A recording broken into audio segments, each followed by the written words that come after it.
الحمد لله رب العالمين والصلاة والسلام على سيدنا محمد أشرف الأنبياء والمرسلين وعلى آله الطيبين الطاهرين وأصحابه الماجدين. يا سيدي يا رسول الله خذ بيدي ما لي سواك ولا ألوي إلى أحد وأنت نور الهدى في كل كائنة وأنت سر الندى يا خير معتقدي لا وسيلة إلا أنت يا سيدي يا رسول الله صلى الله عليه وسلم. சங்கைக்குரிய உலமா பெருமக்களே, கண்ணியத்திற்குரிய பெரியோர்களே, அருமை சகோதரர்களே, புனிதம் நிறைந்த ரமதான் மாதத்தில் ரமதான் மாதத்தினுடைய முதலாவது ஜும்மாவை ஜும்மா தொழுகையை நிறைவுபடுத்திவிட்டு இறை இல்லத்தில் அல்லாஹினுடைய அருளை ஆசித்தவர்களாகவும் யாசித்தவர்களாகவும் வீற்றிருக்கிறோம். எல்லாம் அல்ல அல்லாஹு ஜல்லஷானஹு வ தஆலா அவனுடைய பெருங்கருணையை கொண்டு நம்முடைய ஹாஜாத்துகளை நாட்ட தேட்டங்களை நிறைவேற்றி தந்துள்வானாக. நம்மிலே யார் யாரெல்லாம் வாய்விட்டு சொல்ல முடியாத அளவிற்கு நோய்களுக்கு ஆட்பட்டு போயிருக்கிறோமோ அந்த உடல் உல பிணிகளை அல்லாஹ் நீக்கி சரீர சுகத்தை நல்ல ஆரோக்கியத்தை அல்லாஹ் தந்துள்வானாக. ஆமீன். கண்ணியத்திற்குரிய பெருமக்களே, இந்த அமீரகத்தினுடைய மரபின்படி இன்றைய தினம் ஜுமாவில் குதுபாவில் சையதுனா உஸ்மான் இப்னு அஃபான் ரலியல்லாஹு அன்ஹு அவர்களுடைய மனாகிப் அவர்களுடைய சிறப்புகள் ஓதப்பட்டது. இதைத்தான் நம்ம மௌலிதி ஷரீஃப்னு சொல்லுவோம். வலிமார்கள் பெயராலே ஓதுவது, சஹாபிகள் பெயராலே ஓதுவது, அவர்களுடைய சீர் சிறப்புகளை அழகாக அரபு மொழியிலே குதுபாவிலே சத்தீப் அவர்கள் ஓதினார்கள். சையதுனா உஸ்மான் ரலியல்லாஹு அன்ஹு இஸ்லாத்தினுடைய ஆரம்ப காலத்துல இஸ்லாத்தை ஏற்றுக்கொண்டவர். ரொம்ப காலதாமதம் எடுத்துக்கொள்ளவில்லை. சையதுனா அபூபக்கர் சித்தீக் ரலியல்லாஹு அன்ஹு அவர்கள் தான் உஸ்மான் ரலியல்லாஹு அன்ஹு அவர்களுக்கு அழைப்பு கொடுத்தது. உஸ்மான் ரலியல்லாஹு அன்ஹு, உங்களுக்கு முஹம்மது ஸல்லல்லாஹு அலைஹி வஸல்லம் அவர்களை பற்றி தெரியும் தானே? அவர்களுடைய குணநலங்கள் தெரியும் தானே? அவர்களுடைய குணாதிசயங்கள் உங்களுக்கு தெரியும் தானே? அவர்கள் இப்போது நமக்கு போதித்திருக்கக்கூடிய கொள்கை ஏகத்துவ கொள்கை, அல்லாஹ் ஒருவனை வணங்குவது, அது அல்லாத விக்கிரக ஆராதனைகளை சிலைகளை வணங்குவதை விட்டு அல்லாஹ்வை வணங்குவது என்று சொல்லுகிறார். அப்போது அருமை நாயகம் ஸல்லல்லாஹு அலைஹி வஸல்லம் அவர்கள் வருகிறார்கள். சையதுனா உஸ்மான் ரலியல்லாஹு அன்ஹு அவர்களை பார்த்து, உஸ்மான் நீங்க இஸ்லாத்தை ஏற்றுக்கொள்ளுங்கள் என்று சொன்னார்கள். இவ்வளவுதான், நீண்ட நெடிய விளக்கம் எல்லாம் சொல்லவில்லை. இதை சொல்லி இருக்கிறார்கள். உடனேயே உஸ்மான் ரலியல்லாஹு அன்ஹு அவர்கள் இஸ்லாத்தை ஏற்றுக்கொண்டு விட்டார். அவர்களுடைய இதயம் அவ்வளவு மென்மையாக இருந்தது. அல்லாஹ் அவர்களுக்கு இலகிய கல்வை கொடுத்திருந்தான். கண்மணி ஸல்லல்லாஹு அலைஹி வஸல்லம் அவர்களின் திருக்கரம் தொட்டு இஸ்லாத்தை ஏற்றுக்கொள்கிறார்கள். அதற்கு பிறகு அவர்களுடைய செல்வங்கள் இஸ்லாத்திற்காக, இறை தூதர் ஸல்லல்லாஹு அலைஹி வஸல்லம் அவர்களுடைய அந்த ஏகத்துவ பிரச்சாரத்திற்காக, முஸ்லிம்களுக்காக பெரிதளவும் பயன்பெற்றது உஸ்மான் ரலியல்லாஹு அன்ஹு அவர்களுடைய பொருளில் என்றான். கண்மணி ஸல்லல்லாஹு அலைஹி வஸல்லம் அவர்களிடத்துல தோழர்கள் தேவைக்காக யாரேனும் வருவார்கள். அப்படி வருகிற போது அருமை நாயகம் ஸல்லல்லாஹு அலைஹி வஸல்லம் அவர்கள் தன்னிடத்தில் இருக்கிற போது கொடுப்பார்கள். சில சந்தர்ப்பங்களில் தன் வீட்டிற்கு ஆள் அனுப்புவார்கள். அதற்கான எந்த முகாந்திரமும் இல்லை என்றால் அமைதி காத்திருப்பார்கள். சஹாபிகளில் இருந்து யாராவது எழுந்து பொறுப்பேற்றுக் கொள்வார்கள். இப்படியாக போய்கொண்டிருக்கிற அந்த சூழலில் அருமை நாயகம் ஸல்லல்லாஹு அலைஹி வஸல்லம் அவர்கள் ஒருவரை கைகாட்டி இவரிடத்திலே சென்று கேளுங்கள் என்று சொன்னால் அது உஸ்மான் ரலியல்லாஹு அன்ஹு அவர்களிடத்துல தான். உஸ்மான் ரலியல்லாஹு அன்ஹு அவர்களிடத்திலே சென்று கேளுங்கள் என்பார்கள். உஸ்மான் ரலியல்லாஹு அன்ஹு அவர்களிடம் போய் கேட்க போனால் தன் பெட்டகத்தை திறந்து வைத்து காத்திருப்பார்கள். அவர்களுடைய வரலாற்றில் அப்படித்தான் எழுதப்படுகிறது. சில ஏழை தோழர்கள் உஸ்மான் ரலியல்லாஹு அன்ஹு அவர்களை வந்து சந்தித்து, எங்களுடைய வாழ்க்கை நிலை பொருளாதார நிலை மிகுந்த சிரமத்தில் இருக்கிறோம், அதனால எங்களுக்கு வியாபாரம் செய்வதற்கு கொஞ்சம் பொருள்களை தாருங்கள். அப்படி தந்தால் அதிலிருந்து நாங்க உங்களுக்கு திரும்ப லாபம் தருகிறோம். எவ்வளவு தருவீங்கன்னு கேட்கிறான். 5% தருகிறோம் என்றார்கள். உஸ்மான் ரலியல்லாஹு அன்ஹு கேட்டார்கள், இல்ல அதை விட கொஞ்சம் அதிகமாக தாங்களேன்னு கேட்டாங்க. அப்ப அந்த ஏழை வறியவர்கள் வணிகர்கள், ஏழைகள் தானே, அவர்கள் சொன்னாங்க, உஸ்மான் ரலியல்லாஹு அன்ஹு அவர்களே, இந்த மதீனாவில இதை விட அதிகமாக உங்களுக்கு லாபம் தருவதற்கு வேற யாரும் இருக்கிறாங்க? நாங்க 5% தருவதாக சொல்கிறோமே என்ற போது உஸ்மான் ரலியல்லாஹு அன்ஹு சொல்றாங்க, இல்ல அதை விட தருவதற்கு ஆள் இருக்குது. யார் அப்படி யார் தருவதாக இருக்கிறார்கள்? அல்லாஹ் இருக்கிறான், அவன் ஒன்றுக்கு 10 தருவான். மஞ்சா அபில் ஹசனத்தி பலகு அஷ்ரு அம்சாலிஹா, அவன் 10 பெருக்கி தருவதாக சொல்கிறான் என்று சொல்லி உடனே உஸ்மான் ரலியல்லாஹு அன்ஹு அவர்கள் வந்திருக்கக்கூடிய தோழர்களுக்கு, நான் உங்களுக்கு அன்பளிப்பாக தருகிறேன், அல்லாஹ்வை சாட்சியாக வைத்து தருகிறேன். எனவே நீங்கள் ஒன்றும் எனக்கு திரும்ப லாபம் தர வேண்டாம், எடுத்துக்கொண்டு சென்று வியாபாரம் செய்து வணிகம் செய்து அதிலே பொருளீட்டி அதை கொண்டு உங்களுடைய குடும்பங்களோடு சிறப்பாக வாழுங்கள் என்று சொல்லி அனுப்புகிறார்கள் உஸ்மான் ரலியல்லாஹு. இப்படி பல சந்தர்ப்பங்களிலே மக்களுக்கு தேவை என்று வருகிற போது உஸ்மான் ரலியல்லாஹு அன்ஹு அவர்கள் தான் அன்றைக்கு அடையாளப்படுத்தப்பட்ட ஒரு உஸ்மானே கனி, அவங்களுடைய பெயரே கனி, செல்வ செழிப்புடையவர்கள். அன்றைக்கு மதீனாவில் கடுமையான ஒரு வறட்சி ஏற்பட்டு தண்ணீர் தட்டுப்பாடு ஏற்படுகிறது. ஒரு கிணறு இருக்கிறது, அந்த கிணற்றிலிருந்து தான் தண்ணீர் எடுக்கணும். பேரு ரூமா அந்த கிணறுக்கு பேரு.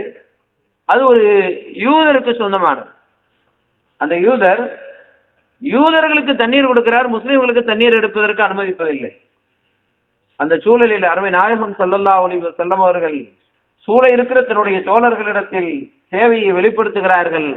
முஸ்லிம்கள் குடிப்பதற்கு தண்ணீர் தேவையாக இருக்கிறது, இந்த கிணற்றை அல்லாஹ்விற்காக வேண்டி, அல்லாஹ்வுடைய ரசூலுக்காக வேண்டி உங்களில் யாரேனும் வாங்கி அதை முஸ்லிம்களுக்காக வக்ஃப் செய்ய முடியுமா என்று கேட்கிறார். இப்படியாக பல சந்தர்ப்பங்களில் பெருமானார் ஸல்லல்லாஹு அலைஹி வஸல்லம் அவர்கள் இந்த சமூகத்திற்கான பொருளாதார தேவையை முறையிட்ட பொழுதெல்லாம், பைத்துல் மாலில அடிப்படையான பொருளாதார நிலை நிதிநிலை தட்டுப்பாடாக இருக்கிற இது போன்ற சூழலில் எல்லாம் சூழ இருக்கிற சஹாபிகளிடத்தில் தேவையை வெளிப்படுத்துவார்கள். முதலில் கையை உயர்த்துவது உஸ்மான் ரலியல்லாஹு அன்ஹு அவர்களாகத்தான் இருக்கும். உடனே அந்த யகூதி இடத்துல சென்றார்கள், சென்று விலை பேசுகிறார்கள், இந்த கிணற்றுக்கு விலை கேட்கிறார்கள். தேவை என்று வந்துவிட்டால், அதிகப்படுத்துவது இருக்கிறது, டிமாண்ட் வந்து விட்டால் என்ன செய்வாங்க? விலையை உயர்த்தி விடுவார்கள். இன்றைக்கும் கூட பார்க்கிறோம். அருமை நாயகம் ஸல்லல்லாஹு அலைஹி வஸல்லம் அவர்கள் அதை முற்றாக கண்டித்ததிலே சில அம்சங்களில் இது ஒன்று வியாபார பொருள்களை பதுக்கி வைத்து அதிலே ஒரு தட்டுப்பாட்டை ஏற்படுத்தி அதிகமான தேவை வருகிற போது விலையை உயர்த்துவது, கலப்படம் செய்வது, இவற்றையெல்லாம் கண்மணி ஸல்லல்லாஹு அலைஹி வஸல்லம் அவர்கள் கண்டித்தார்கள். அதே போல கிராமங்களில் இருந்து மக்கள் காய்கறிகளை பொருள்களை கொண்டு வருகிற போது சில பேர் ஊரினுடைய எல்லையிலே சந்தித்து, அந்த கிராமவாசிகளை சந்தித்து அவர்களிடமிருந்து வாங்கிவிட்டு அவர்களை திருப்பி அனுப்பி விட்டு விடுவார். நீங்க போங்க என்று அவர்களுக்குரிய தொகையை கொடுத்து விட்டு விடுவார்கள். இவர்கள் இங்க சந்தைக்கு கொண்டு வந்து அதிக விலைக்கு விற்பார். அதை கண்மணி ஸல்லல்லாஹு அலைஹி வஸல்லம் அவர்கள் கண்டித்தார்கள். எந்த அளவுக்கு என்று சொன்னா, இப்படி செய்கிறவர்களை அடியுங்கள் என்றார். அவ்வளவு ஒரு கண்டன வார்த்தை. என்ன காரணம் என்றால், விலைவாசியை உயர்த்துவது இருக்கிறதே சமூகத்தினுடைய கட்டமைப்பையே சிதைத்து விடும். அதனால கிராமவாசிகள் அவர்கள் பயிரிட்டதை, அவர்கள் விவசாயம் செய்ததை, அவர்கள் விளைச்சல் செய்ததை அவர்களே கொண்டு வந்து சந்தையிலே விற்கட்டும். அதற்கான வழிகளை, வாசல்களை திறந்து விடுங்கள். நடுவிலே நீங்கள் தரகர்களாக இருந்து விலைகளை உயர்த்தாதீர்கள். அப்படி செய்கிறவர்களே அடியுங்கள் என்றார்கள் கண்மணி ஸல்லல்லாஹு அலைஹி வஸல்லம் அவர்கள். இப்படி அருமை நாயகம் ஸல்லல்லாஹு அலைஹி வஸல்லம் அவர்கள் போதித்த அந்த பொருளாதார முறை பேணப்படாததனுடைய விளைவுதான் இன்றைக்கு உலகம் சந்தித்திருக்கிற பொருளாதார சீர்கேடுகள், சீரழிவுகள் அனைத்திற்குமான காரணம் கண்மணி ஸல்லல்லாஹு அலைஹி வஸல்லம் அவர்கள் கற்றுத்தந்த அந்த பொருளாதார முறை பேணப்படாது. சரி, இப்போது இந்த யகூதி தேவை என்று வந்துவிட்டது, கிணற்றினுடைய விலையை அதிகப்படுத்துகிறார். இதனால் உஸ்மான் ரலியல்லாஹு அன்ஹு அவர்களுக்கு ஒரு முடிவு என்னவென்றால், இந்த கிணற்றை வாங்கி முஸ்லிம்களுக்கு யார் வக்ஃப் செய்கிறார்கள் என்று கேட்டது யார்? அருமை நாயகம் ஸல்லல்லாஹு அலைஹி வஸல்லம் அவர்கள் கேட்டிருக்கிறாங்க.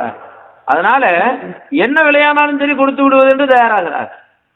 அப்போது கூட அந்த யகூதி சொல்லுகிறான், நான் விற்கிறேன், ஆனால் ஒரு நிபந்தனை. என்ன நிபந்தனை என்றால், ஒரு நாளைக்கு முஸ்லிம்கள் எடுத்துக்கொள்ளலாம், இன்னொரு நாள் அதற்கு விலை வைப்பேன் என்றான். கிணற்றை விற்றதற்கு பிறகு கூட இப்படி ஒரு ஒப்பந்தம். உஸ்மான் ரலியல்லாஹு அன்ஹு அவர்கள் அதற்கும் ஒப்புக்கொண்டு அவன் கேட்ட அதிகபட்ச பணத்தை கொடுத்து நாயகம் ஸல்லல்லாஹு அலைஹி வஸல்லம் அவர்களிடத்தில் வந்து, யார சொல்லலாம், இந்த கிணற்றை நான் அல்லாஹ்விற்காக, அல்லாஹ்வுடைய ரசூலுக்காக, இந்த சமூகத்திற்கு நான் வக்ஃப் செய்கிறேன் என்று சொல்கிறார்கள். உஸ்மான் ரலியல்லாஹு அன்ஹு. தர்மங்களில் சிறந்த தர்மம் எது? தண்ணீர் தர்மம் தான். தண்ணீர் தர்மம் செய்வது. சையதுனா ஸஅத் ரலியல்லாஹு அன்ஹு வெளியூர் பயணம் சென்றிருந்தார்கள். பயணத்திலிருந்து திரும்ப வர்றாங்க. வந்து நாயகம் ஸல்லல்லாஹு அலைஹி வஸல்லம் அவர்களிடத்தில் வந்து சொன்னாங்க, யார சொல்லலாம், நான் பயணம் சென்று வந்தேன், நான் திரும்ப வருகிற போது என்னுடைய தாயார் மரணித்து விட்ட செய்தி தான் எனக்கு கிடைத்தது. என் அன்பு தாயார் அவர்களுடைய மரண நேரத்தில் அருகாமையிலே இருந்து அவர்களுக்கு ஊழியம் செய்கிற அந்த பாக்கியம் கிடைக்கவில்லை. இப்போது மரணித்து விட்ட என் தாயாருக்கு ஏதேனும் நன்மையை சேர்த்து வைக்க வேண்டும் என்று நினைக்கிறேன், நான் என்ன செய்வது என்று கேட்கிறார். ஈசாலு சவாபு, மரணித்தவர்களுக்கு நன்மையை சேர்த்து வைப்பது, என்ன செய்யலாம்னு கேட்கிறாங்க. அருமை நாயகம் ஸல்லல்லாஹு அலைஹி வஸல்லம் அவர்கள் சொன்னாங்க, இன்றைக்கு தேவை தண்ணீர் தேவை. அதாவது தர்மம் செய்வதில் எப்போதைக்கு என்ன தேவையோ அதை அந்தந்த காலத்தில் செய்வது உகந்தது. இன்றைக்குள்ள சூழ்நிலையில ரமதான் காலம் மக்களுக்கு தேவை இருக்கும். அதே போல நமது நாட்டில் பிள்ளைகளுடைய படிப்பு காலமாக இருக்கிறது. எக்ஸாம் முடிந்து விட்டது, இனி அடுத்தடுத்த வகுப்புகளுக்கு செல்ல வேண்டும். இந்த சூழ்நிலையில அவர்களுக்கு தேவையான கல்விக்கான உபகரணங்கள், கல்விக்கான ஃபீஸ்களை கட்டுவது, இது போன்ற வகையிலே உதவி செய்யணும். என்னென்ன காலத்தில் என்ன தேவையோ அந்த காலத்தில் அந்த தர்மம் செய்வது. அன்றைக்கு தேவை தண்ணீர் தேவை. கண்மணி ஸல்லல்லாஹு அலைஹி வஸல்லம் அவர்கள் சொன்னாங்க, ஒரு கிணறு தோண்டுங்க, கிணறை தோண்டி அந்த தண்ணீரை இந்த சமூகத்திற்காக நீங்கள் அர்ப்பணியுங்கள் என்றார்கள். ஸஅத் ரலியல்லாஹு அன்ஹு அவர்கள் அப்படித்தான் கிணறு தோண்டி அதை கண்மணி ஸல்லல்லாஹு அலைஹி வஸல்லம் அவர்களிடத்திலே ஒப்படைத்த போது அருமை நாயகம் ஸல்லல்லாஹு அலைஹி வஸல்லம் அவர்கள் ஹாதா லி உம்மி ஸஅதின், ஸஅதுடைய தாயாருக்காக என்று சொன்னார்கள் கண்மணி ஸல்லல்லாஹு அலைஹி வஸல்லம். அப்படி தண்ணீர் தர்மம் அன்றைக்கு தேவை. சையதுனா உஸ்மான் ரலியல்லாஹு அன்ஹு அவர்கள் சிறப்பாக செய்து காட்டினார்கள். அதே போல தபூக் யுத்தகத்திற்காக யுத்த நிதி திரட்டுகிறார்கள் அருமை நாயகம் ஸல்லல்லாஹு அலைஹி வஸல்லம் அவர்கள். ஒரு உண்மையை நாம் விளங்கிக் கொள்ள வேண்டும். கண்மணி ஸல்லல்லாஹு அலைஹி வஸல்லம் அவர்களுக்கு அவர்கள் எதை கேட்டாலும் கொடுக்க இறைவன் தயாராக இருந்தான். உஹது மலையை தங்கமாக்கி தரவா அல்லாஹ் கேட்டான். அல்லாஹும்ம அஹ்யினி மிஸ்கீனா வ அமித்னி மிஸ்கீனா வஹ்ஷுர்னி ஃபி ஸும்ரத்தில் மசாகீன். யா அல்லாஹ், நான் ஏழையாகவே வாழ்ந்து ஏழைகளுடனேயே மரணித்து ஏழைகளுடனேயே எழுப்பப்பட வேண்டும் என்று விரும்புகிறேன். ஒரு நாள் உணவுண்டு உனக்கு சுக்குர் நன்றி செலுத்த, இன்னொரு நாள் பசியாக இருந்து உன்னிடத்தில் கேட்க, இந்த குறைந்தபட்ச திட்டத்திலேயே நான் வாழ்ந்து விடுகிறேன் நிறைவா என்று அல்லாஹ்விடத்திலே சொன்னவர்கள். அவர்களுக்கு முஅஜிசாத் மூலமாக வேண்டுமானாலும் கிடைக்கும். ஹுதைபியாவில தண்ணீர் தட்டுப்பாடு, தண்ணீரே இல்லாத சூழலில கண்மணி நாயகம் ஸல்லல்லாஹு அலைஹி வஸல்லம் அவர்கள் கிட்டத்தட்ட 1400 பேர் இருக்கிறாங்க. தன் விரலிலிருந்து தண்ணீரை வெளிவர வைத்தார்கள். விரலிலிருந்து தண்ணீர் வெளிவருகிறது. யாமன் தஃஜரத்தில் அன்ஹாரு நாபிஅத்தன் மின் இஸ்பஐஹி ஃபரவ் வல் ஜைஷ பில் மததி. அவ்வளோ பெரிய கூட்டத்திற்கு நாயகம் ஸல்லல்லாஹு அலைஹி வஸல்லம் அவர்கள் உதவி செய்தார்கள். யார் ரசூலுல்லாஹ் பைத்துல ஓதுறமே, இன்றைக்கும் கூட ரவுதா ஷரீஃபினுடைய மேல் பகுதியிலே பொன்னெழுத்துக்களாலே பதிக்கப்பட்டிருக்கிற வாசகம் இந்த வாசகம், யாமன் தஃஜரத்தில் அன்ஹாரு நாபிஅத்தன் எழுதப்பட்டிருக்கிறது. அப்படி நாயகம் ஸல்லல்லாஹு அலைஹி வஸல்லம் அவர்கள் நினைத்தால் எப்படி வேண்டுமானாலும் அதை ஏற்படுத்தி விட முடியும்.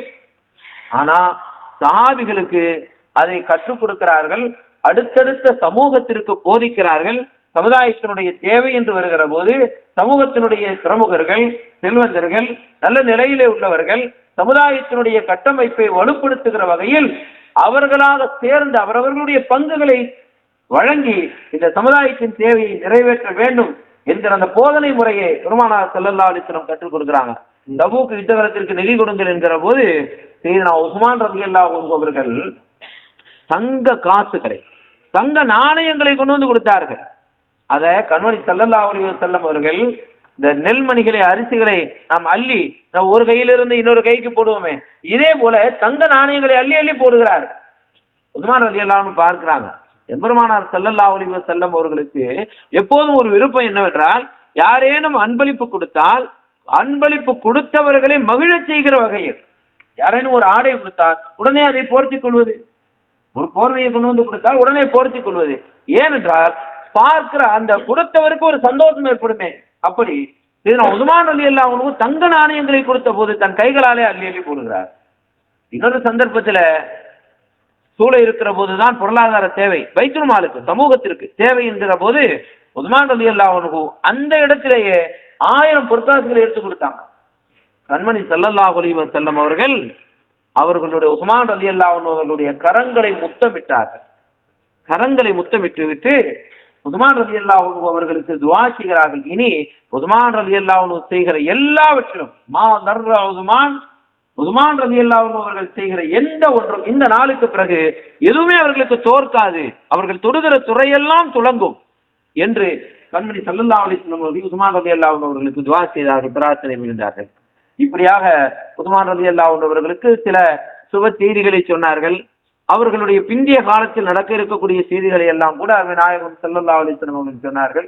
சுமார் 12 ஆண்டு காலம் உஸ்மான் ரலியல்லாஹு அன்ஹு খিলাফத்திலே இருந்து அவர்களுடைய முந்தைய 6 ஆண்டுகள் போக பிந்திய 6 ஆண்டு காலங்களிலே நடைபெற்ற கலகங்கள், அரசியல் மாற்றங்கள், அதனால ஏற்பட்ட புரட்சிகள், அதனால் இந்த சமூகம் சந்தித்த வீழ்ச்சிகள் எல்லாம் நமக்கு தெரியும்.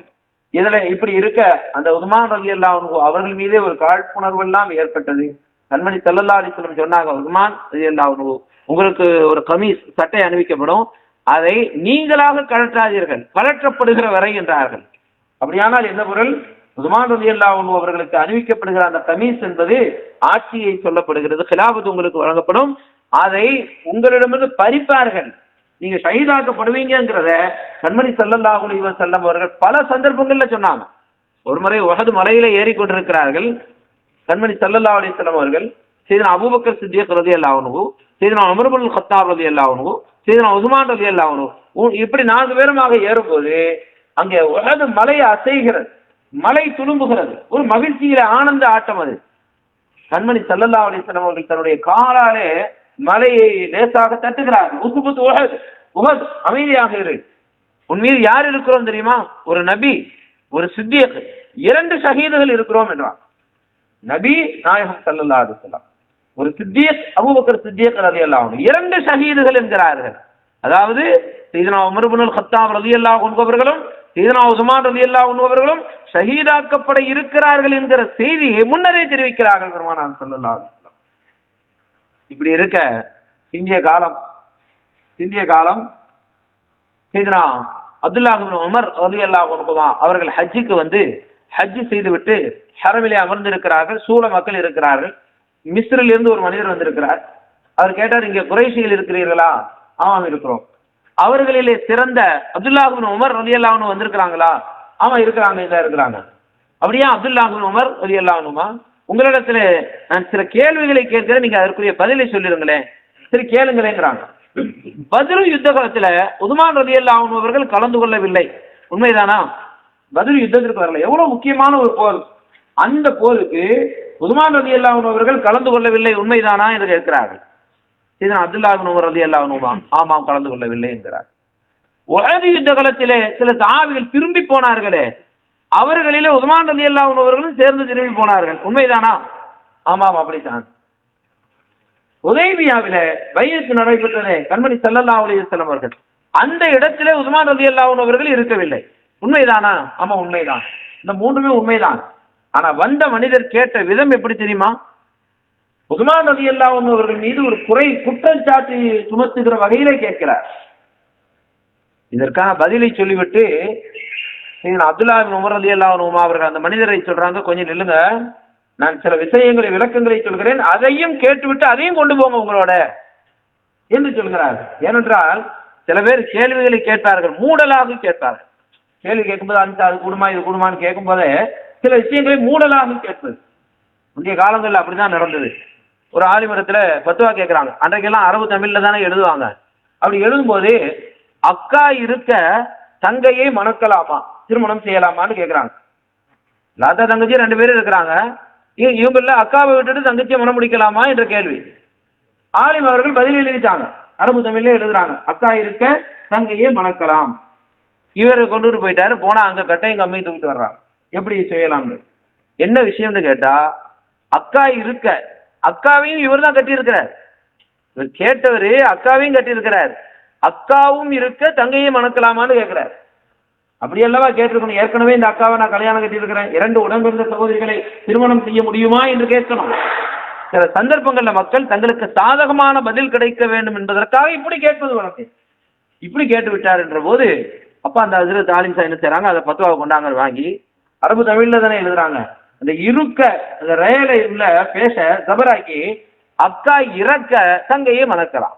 அக்கா இருக்க முடியாது, அவங்க இறந்துட்டாங்கன்னா முடியும் என்று சொல்கிறார்கள். இப்படி இந்த வந்த மனிதன் மிஸ்ரில இருந்து வந்தவர் மேலெழுந்த வாரியாக கேள்வி கேட்டுவிட்டு சூழ இருக்கிற மக்களும் விளங்கிக் கொள்ளக்கூடிய வகையில் ஒரு தவறான ஒரு முன்னுதாரணத்தை கேட்கிறார்.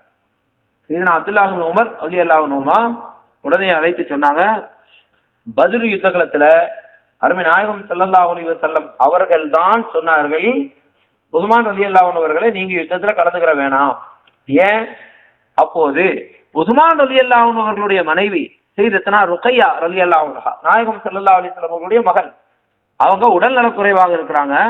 அதனால வீட்டிலே அம்மா, சகோதரிகள், மனைவி, மக்கள் உடல் நலக்குறைவாக இருக்கிற போது அவர்களுக்கு உடனிருந்து அவர்களுக்கு பணிவிடை செய்வதுதான் ஏற்றமும் சிறப்புமே தவிர அதை விட்டு நான் அல்லாஹ்வுடைய பாதையில போகிறேன் என்று போவதெல்லாம் ஒரு சிறப்பல்ல. அதாவது நமக்கு உடல் நலக்குறைவு, மனைவி பணிவிடை செய்கிறார்கள், அந்த மனைவிக்கு உடல் நலக்குறைவு என்கிற போது ஒரு கணவன் கூட இருந்து அருகாமையில் இருந்து பணிவிடை செய்வது ஒன்றும் குறைந்ததில்லை. அது ஒன்றும் மானக்கேடான விஷயம் அல்ல, செய்ய வேண்டும். நாயகம் ஸல்லல்லாஹு அலைஹி வஸல்லம் அவர்கள் வலியுறுத்தினார்கள். அதனால பத்ர் யுத்த களத்திலே வீரர்களின் எண்ணிக்கை குறைவுதான். இன்னும் ஒரு வீரர் வந்தால் அது உதவியாகத்தான் இருக்கும். ஆனாலும் கூட உங்க மனைவி உடல்நலக் குறைவாக இருக்கிற இந்த சூழலில் நீங்கள் வீட்டிலே இருந்து உங்களுக்கு உங்களுடைய மனைவிக்கு துணையாக இருக்கும் என்று உஸ்மான் ரலியல்லாஹு அன்ஹு அவர்களை போருக்கு வர வேண்டாம் என்று ஊரிலே விட்டு சென்றதே நாயகம் ஸல்லல்லாஹு அலைஹி வஸல்லம் அவர்கள் தான். என்ன ஆச்சு? ரமதான் மாதம் பிறை 17 அங்கே போர் நடைபெற்றுக் கொண்டிருக்கிறது. இங்கே சையதத்துனா ருக்கையா ரலியல்லாஹு அன்ஹா அவர்கள் வஃபாத் ஆகி விடுகிறார்கள், மரணம் அடைகிறாங்க. அப்படியானால் அந்த மரணத்தினுடைய அந்த கடைசி நேரத்துல கணவன் அருகில் இல்லை என்பது ஒரு மனைவிக்கு எவ்வளவு பெரிய வேதனையை தரும். அதனால அருமை நாயகம் ஸல்லல்லாஹு அலைஹி வஸல்லம் அவர்கள் தான் விட்டு சென்றார்கள். 1. 2, உஹது போர்ல திரும்பி போனாங்கன்னு சொல்றீங்கல்ல, அவர்களை குறித்து மன்னித்து விட்டதாக அல்லாஹ் குர்ஆனிலே ஆயத்தை சொல்லி இருக்கிறார். அன்றைக்குள்ள ஒரு சூழ்நிலை அப்படி ஏற்பட்டு போய்விட்டது. அதிலே இவர்களும் ஒருவர் அப்படி போனாங்க, அவர்களை மன்னித்து விட்டதாக அல்லாஹ் சொல்கிறான். சையதுனா அப்துல்லாஹ் இப்னு உமர் ரலியல்லாஹு அன்ஹு கேட்கிறாங்க, அல்லாஹ் மன்னித்து விட்டவர்களை இன்னும் நீங்கள் மன்னிக்காமல் இருக்கிறீர்களே, அதுதான் எனக்கு ஆச்சரியமாக இருக்கிறது. அடுத்து என்ன கேட்டீங்க? ஹுதைபியாவிலே அவர்கள் இருக்கவில்லை என்றுதானே கேட்டீர்கள். அன்றைக்கு ஹுதைபியாவில் கண்மணி ஸல்லல்லாஹு அலைஹி வஸல்லம் அவர்கள் மக்கா உள்ளே செல்வதற்கு தடுக்கப்பட்டு ஹுதைபியாவிலே அமர்த்தப்பட்டிருக்கிறார்கள். அப்போது அருமை நாயகம் ஸல்லல்லாஹு அலைஹி வஸல்லம் அவர்களின் சார்பாக ஊருக்குள்ளாலே சென்று மக்காவினுடைய தலைவர்களை சந்தித்து பேசுவதற்கு ஒரு ஆள் செல்ல வேண்டும். நாயகம் ஸல்லல்லாஹு அலைஹி வஸல்லம் அவர்கள் சார்பாக செல்ல வேண்டும், அவர்களின் பிரதிநிதியாக செல்ல வேண்டும். அங்கிருக்கிறவர்களிலேயே உஸ்மான் ரலியல்லாஹு அன்ஹு அவர்களை தேர்ந்தெடுத்து அருமை நாயகம் ஸல்லல்லாஹு அலைஹி வஸல்லம் அவர்கள் தான் மக்காவிற்குள்ள அனுப்பி வைத்தார்கள். உள்ளே சென்று இருக்கிறாங்க. சென்று அபூ சுஃபியான் போன்றவர்களை எல்லாம் சந்தித்து பேசுகிறார்கள். அவங்க சொல்றாங்க, முஹம்மது ஸல்லல்லாஹு அலைஹி வஸல்லம் அவர்கள் இப்ப மக்காவுக்குள்ள வரக்கூடாது, ஆனா நீங்க வந்திருக்கிறீங்க, நீங்க காபாவை தவாஃப் செய்துவிட்டு செல்லுங்கள், உங்களுக்கு அந்த அனுமதி தர்றோங்கிறாங்க. சரி, உஸ்மான் ரலியல்லாஹு அன்ஹு காபாவை பார்க்க காட்சி அந்த பாக்கியம் கிடைத்திருக்கிறது, தவாஃப் செய்வதற்கான அனுமதி கிடைத்திருக்கிறது. மதீனாவிலிருந்து புறப்பட்டு நீண்ட தூரம் பயணம் வந்திருக்கிறோம், தவாஃப் செய்துவிட்டு திரும்பலாம். ஆனால் என்ன சொன்னார்கள் தெரியுமா? இல்லை, என்னுடைய ஹபீப் நாயகம் முஹம்மது ஸல்லல்லாஹு அலைஹி வஸல்லம் அவர்கள் வந்து தவாஃப் செய்யாமல் நான் செய்ய வேண்டியதில்லை என்றார். இப்ப தவாஃப் செய்வது முக்கியமா, நாயகம் ஸல்லல்லாஹு அலைஹி வஸல்லம் அவர்களுக்கு தாலீம் செய்வது முக்கியமா? அதை அவர்கள் முற்படுத்துகிறார்கள். அல்லாஹ்வின் ரசூல் ஸல்லல்லாஹு அலைஹி வஸல்லம் அவர்கள் வந்து தவாஃப் செய்யட்டும், அவர்களுக்கு பின்னாலே நாங்கள் செய்கிறோம், அப்படியெல்லாம் எனக்கு தேவையில்லை என்று சொல்லி அவர்களோடு பேச்சுவார்த்தை நடத்துகிறார். இந்த சந்தர்ப்பத்தில் ஒரு வதந்தி செய்தி கிடைத்து விட்டது, உஸ்மான் ரலியல்லாஹு அன்ஹு அவர்கள் ஷஹீதாக்கப்பட்டு விட்டார்கள் மக்காவிலே என்று ஒரு வதந்தி, தவறான தகவல் வருகிறது. சஹாபிகள் எல்லாம் நிலை குலைந்து போகிறார்கள். சையதுனா உமர் ரலியல்லாஹு அன்ஹு அவர்கள் எல்லாம், யா ரசூலல்லாஹ் அலஸ்னா அலல் ஹக், நாம சத்தியத்தின் மீது தானே இருக்கிறோம், நாம ஏன் பயப்படணும்? உள்ள போவாங்க, அடர்ந்தேறி உள்ளே சென்று அவசியப்பட்டால் யுத்தம் செய்வோமே. கண்மணி ஸல்லல்லாஹு அலைஹி வஸல்லம் அவர்களை நிதானப்படுத்துகிறார்கள். உஸ்மான் ரலியல்லாஹு அன்ஹு ஒன்றும் ஷஹீதாக்கப்படவில்லை, அவர்களுடைய உயிருக்கு எந்த விதமான ஊரும் விளைவிக்கப்படவில்லை என்று சொன்னதோடு மட்டுமல்ல, சஹாபிகளிடத்துல பையத்து செய்றாங்க. அன்றைக்கு செய்யப்பட்ட பைஅத்துர் ரிதுவான், அதில் ஒவ்வொரு சஹாபிகளும் கண்மணி ஸல்லல்லாஹு அலைஹி வஸல்லம் அவர்களின் திரு கரம் தொட்டு பையத்து செய்கிறார்கள். கடைசியாக கண்மணி ஸல்லல்லாஹு அலைஹி வஸல்லம் அவர்கள் தன்னுடைய இடது கையை வைத்து இது உஸ்மானுக்காக ரலியல்லாஹு, இது உஸ்மானுக்காக என்று சொல்லி தன் இடது கையின் மீது தன்னுடைய வலது கையை வைத்து நான் உஸ்மானுக்காக பையத்து செய்கிறேன் என்றார்களே, அப்படி அன்றைக்கு இருந்த தோழர்களில் உஸ்மான் ரலியல்லாஹு அன்ஹு அவர்களை விடவும் சிறப்பு பெற்றவர்கள் யாரும் இல்லை என்ற இந்த விளக்கங்களை சொல்லிவிட்டு, அல்ஆன மார்க்க இந்த செய்திகளை எடுத்துக்கொண்டு போ, இந்த கேள்வி கேட்டவர்கள் இதை எடுத்துக்கொண்டு செல் என்று சொல்லி அனுப்புகிறார்கள். அருமையான பெருமக்களே, அப்படி செய்தனா உஸ்மான் ரலியல்லாஹு அன்ஹு அவர்களுடைய சிறப்பை செய்தனா கண்மணி நாயகம் ஸல்லல்லாஹு அலைஹி வஸல்லம் அவர்கள் பல்வேறு கட்டங்களில் பல்வேறு வகையிலே சிறப்பித்து சொன்னார்கள். நமக்கெல்லாம் ஒரு பரிச்சயமான ஒரு ஹதீஸ், ஆனா மதீனத்துல் இல்மி வ அலியுன் பாபுஹா, நான் கல்வி ஞானத்தின் பட்டணமாக இருக்கிறேன், அலி ரலியல்லாஹு அன்ஹு அதனுடைய வாசலாக தலைவாசலாக இருக்கிறார்கள் என்று நமக்கெல்லாம் ரொம்ப அறிமுகமான ஹதீஸ். ஆனால் அந்த ஹதீஸினுடைய முற்பகுதி இருக்கிறது, கண்மணி ஸல்லல்லாஹு அலைஹி வஸல்லம் அவர்கள் சொல்கிறார்கள், ஆனா மதீனத்துல் இல்ம், நான் ஞானத்தினுடைய கோட்டையாக பட்டணமாக இருக்கிறேன், அபூபக்கர் அசாசுஹா வ உமர் ஹைத்தானுஹா வ உஸ்மான் சக்ஃபுஹா வ அலியுன் பாபுஹா. அபூபக்கர் சித்திக் ரலியல்லாஹு அன்ஹு அந்த கோட்டையினுடைய ஃபவுண்டேஷன் அடித்தளமாக இருக்கிறார்கள், உமர் ரலியல்லாஹு அன்ஹு சுற்றுச்சுவராக இருக்கிறார்கள், உஸ்மான் ரலியல்லாஹு அன்ஹு அவர்கள் முகடாக இருக்கிறார்கள், அலி ரலியல்லாஹு அன்ஹு வாசலாக இருக்கிறார்கள் என்று உஸ்மான் ரலியல்லாஹு அன்ஹு அவர்களுடைய இந்த சிறப்பையும் இந்த வகையிலும் பெருமானார் ஸல்லல்லாஹு அலைஹி வஸல்லம் அவர்கள் சொல்லி காட்டினார்கள். கண்ணியத்திற்குரிய பெருமக்களே, தங்கைக்குரிய சிறப்புக்குரிய ரமதான் மாதத்திலே செய்தனா உஸ்மான் இப்னு அஃபான் ரலியல்லாஹு அன்ஹு அவர்களுடைய பெயர் பெற்ற இந்த மஸ்ஜிதிலேயே அவர்களுடைய வாழ்க்கை வரலாற்று சரித்திர செய்திகளை உங்களிடையே பகிர்ந்து கொள்வதற்கான ஒரு வாய்ப்பை பெற்றமைக்கு இந்த வாய்ப்பை நசீவை தந்த வல்ல இறைவனுக்கு நன்றி செலுத்தி நிறைவு செய்கிறேன். எல்லாம் வல்ல அல்லாஹ் ஜல்ல ஷானஹு வ தஆலா அந்த திருத்தோழர்களான சஹாபிகளுடைய பொருட்டால் அவர்களுடைய வசீலாவை கொண்டு நம் உள்ளங்களிலும் இல்லங்களிலும் தேங்கி இருக்கும் தேவைகளை, ஹாஜத்துகளை, நாட்டு தேசங்களை நிறைவேற்றி தந்துள்வானாக. இந்த சமூகத்தினுடைய அந்தஸ்தை உயர்த்தி வைப்பானாக. கல்வியில், அரசியலில், ஆட்சியில், அதிகாரத்தில் இந்த சமூகத்தை மேம்பட்ட நிலையிலே அல்லாஹ் வைப்பானாக. எந்த கட்டத்திலும் யாருக்கும் சிறந்தாழ்ந்து விடாமலும் கரம் தாழ்ந்து போய்விடாமலும் அல்லாஹ் நம்முடைய கரங்களை உயர்ந்த கரங்களாக ஆக்கி வைப்பானாக. ஆமீன். பஹக்கி சய்யிதுல் அன்பியா வல் முர்சலீன் வ அலா ஆலிஹி வ அஸ்ஹாபிஹி அஜ்மஈன் வல்ஹம்துலில்லாஹி ரப்பில் ஆலமீன். அஸ்ஸலாமு அலைக்கும் வரஹ்மத்துல்லாஹி வபரகாத்துஹு. இந்த மஜ்லிஸின் சார்பாக பள்ளிக்குடிய ஆலிம் பெருமக்களுக்கு ஜஸாக்கல்லாஹு கைர். இந்த கல்வியை